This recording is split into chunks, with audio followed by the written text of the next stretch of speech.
what does Elijah say about the remnant? Actually, Elijah gives us a great deal of information about the remnant.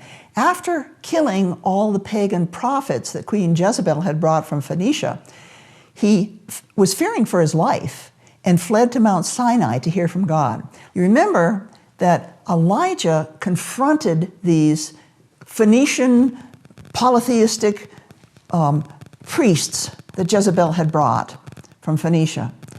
And he confronted them on Mount Carmel. And he built an altar, but it didn't have any fire. He said, let's have God bring the fire to accept the offering. So he put an animal on the altar, but there was no fire. There was no fire. And these polytheistic prophets, were saying, okay, our God can bring about, the fire to take the offering. So Ahab and Jezebel, Ahab was the king of Israel at the time. Jezebel was the queen, and she was the one who brought in these pagan prophets. Elijah challenged the pagan prophets on Mount Carmel by saying, you call on the name of it's actually gods, because they were polytheistic, and I will call on the name of the Lord of my God.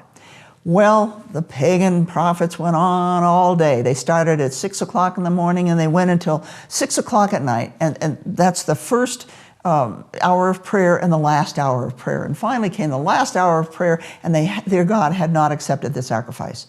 But then at the very end of the day, at the last hour of prayer, the fire of the Lord fell and consumed the burnt offering and licked up the water. Now, the fire of the Lord, you're supposed to get these images in your mind. All of a sudden, the fire fell out of heaven. The word consumed is the Hebrew ate, and ate the burnt offering and licked up the water. And this demonstrated that the God of Israel, Elijah's God, is the true God. But then what happened? Elijah was afraid for his life because they were going to kill him. So Elijah said to the people, to the Israelites, I have to give you a little bit more of the story here. He says, seize the prophets of Baal. Baal was the head god of the pagans.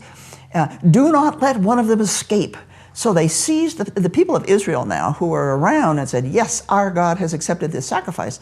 The people of Israel seized those pagan prophets and killed them. And Elijah was frightened now, because Jezebel is going to seek Elijah to kill him. So Elijah flees to Mount Sinai.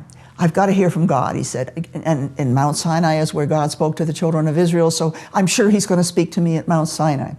And so Elijah goes to Mount Sinai. And now at Mount Sinai, Elijah is talking to God. And he says to God, I have been very zealous for the Lord, the God of hosts. God, I've done everything for you. For the sons of Israel have forsaken your covenant. They've torn down your altars, and they killed your prophets with the sword. And I alone am left. I am standing for you. I am representing you. I'm following your covenant. The word left in English is a Hebrew word, yatar. It's another Hebrew word that means to remain or survive, and is used of the remnant. Elijah is a remnant. He's a remnant because he's standing for God where others are not. They seek my life to take it away. Now, listen to how God answers Elijah. Well, first, a great and strong wind came, and it tore apart mountains, and it broke apart large boulders, but the Lord was not in the wind and didn't speak. Then there was an earthquake, but the Lord was not in the earthquake. And a fire, but the Lord was not in the fire. And then came a still small voice. I will leave 7,000 in Israel, all the knees that have not bowed to Baal, and every mouth that has not kissed him.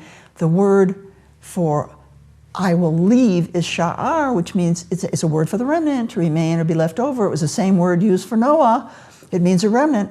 We have Elijah, who's a remnant. I alone am left. He's a remnant. He's a type of the Messiah, by the way, prophetic of the Messiah. And then we have 7,000. That doesn't mean that there's only going to be 7,000 in the remnant.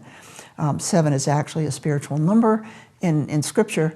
it simply represents that there, out of all of God's family, there's only a small number that will be chosen to be part of the remnant, and the remnant has a role to play. That doesn't mean that the remnant are the only ones to be saved. It means that they have a role to play. So what I want to do next, in the next session, is I want to introduce Satan's army, because they're going to be, in the future, there will be two armies, one for Satan and one for God. And God's army is going to be made up of this remnant. They're going to be worthy and prepared to defeat Satan. And so we want to be sure that God chooses those who are worthy. And Elijah was worthy. I'm the only one left. All the others are not following you. They're not walking in your ways and obeying your commandments. So we'll have to wait for the next session to learn about Satan's army.